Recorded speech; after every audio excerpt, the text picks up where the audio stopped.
Pembelian biosolar yang membatasi jenis kendaraan. Ini bagaimana Pak tanggapan kita di pihak kabupaten? Pemda Aceh Barat dengan Forkopimda sudah menjadwalkan kalau nggak salah besok.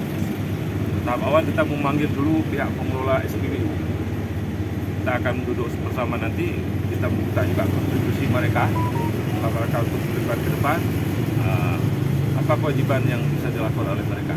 Jangan satu segi mereka mencari keuntungan saja, tapi kurang memperhatikan tentang kepedulian pada masyarakat. Dan nantinya kita akan konsultasi dengan pihak Pertamina. Saya akan lihat nanti apakah pasokan memang minyak BBM hari ini di Aceh Barat ini ada pengurangan atau memang tidak ada pengurangan. Kalau tidak pengurangan, kenapa masalahnya hari ini bisa antri berlama-lama kan gitu. Mungkin ada kebocoran. Nah, nanti kita akan lihat lagi secara keseluruhan nanti. Yang jelas, saya selaku PJ Bupati, kepala daerah hari ini, kita tidak membiarkan masalah ini tergantung-gantung. Tapi masalah hari ini harus dilihat juga, sesuai dengan kewenangan juga. Kalau SPBU itu kewenangan instansi vertikal, bukan dengan saya.